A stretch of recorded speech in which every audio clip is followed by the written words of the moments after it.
एक बार गौतम बुद्ध के पास उनका एक शिष्य आया और बोला, बुद्ध, मैं काफी समय से ध्यान का अभ्यास कर रहा हूँ, लेकिन अभी तक मैं उस स्थिति तक नहीं पहुँचा जिसके लिए मैंने ध्यान शुरू किया था।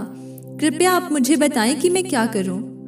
गौतम बुद्ध ने कहा कि अगर सांसारिक जीवन में कोई लक्ष्य प्राप्त करना है तो दृढ़ निश्चय और मेहनत से हासिल किया जा सकता है। उसके लिए तुम अपनी बुद्धि का इस्तेमाल कर सकते हो, क्योंकि बाहरी दुनिया का जो लक्ष्य है उसके बारे में तुम्हें पता है वह क्या है, कौन सा है, लेकिन अंदर की जो यात्रा है उसके बारे में तुम कुछ भी नहीं जानते। तुम उसके बारे में ना तो कोई योजना बना सकते हो और ना ही तुम जानते हो कि अंदर की यात्रा का जो लक्ष्य है वह कैसा होगा। उस शिष्य ने पूछा कि बुद्ध, जब कोई लक्ष्य ही नहीं होगा तो प्राप्त क्या करेंगे?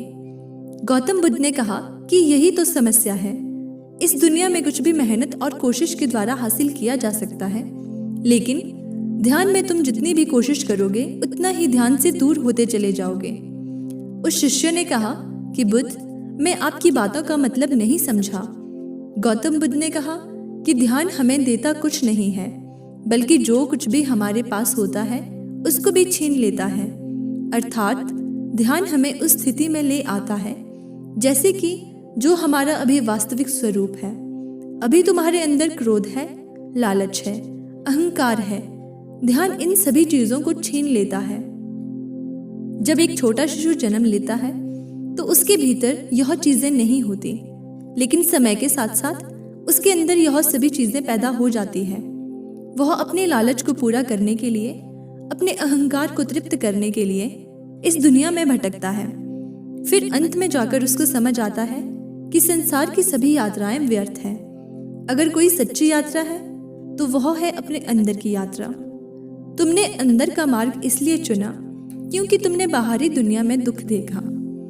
अब तुम्हें अपने अंदर भी सुख नहीं मिल रहा है। इसका कारण यही है कि तुम सुख की तलाश कर रहे हो। जो सुख तुम बाहर तलाश कर रहे थे वही सुख तुम अपने अंदर से चाहते हो। बाहरी दुनिया में बुद्धिमत्ता चल सकती है, लेकिन अंदर बुद्धिमत्ता का कोई काम नहीं है। तुम हिसाब किताब लगाकर ध्यान करोगे तो कभी नहीं कर पाओगे। तुम आशा रखकर ध्यान करोगे तो कभी ध्यान नहीं कर पाओगे, क्योंकि तुमने ध्यान करना नहीं है बल्कि उस लायक बनना है। ध्यान का अनुभव उसी इंसान को होगा जिसके अंदर यह 3 गुण होंगे। पहला गुण, गहरी प्यास, क्योंकि पानी का हकदार वही होगा जिसके अंदर गहरी प्यास होगी। शिष्य ने पूछा कि बुद्ध, किसी के अंदर गहरी प्यास कैसे पैदा होगी? गौतम बुद्ध ने जवाब दिया कि सत्य को देखकर। सत्य क्या है? सत्य यह है, इस जीवन में अनंत दुख है।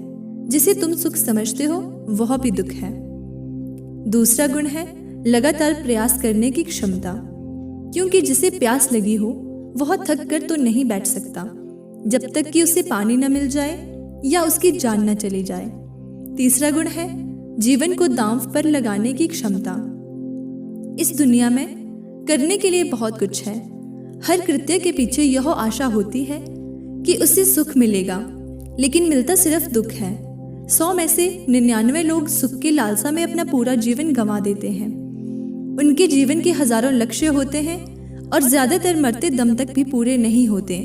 जिस इंसान का जीवन में एक ही लक्ष्य होता है वह जीवन में कहीं ना कहीं पहुंचता जरूर है, और जिसके हजारों लक्ष्य होते हैं वह कहीं नहीं पहुंचता।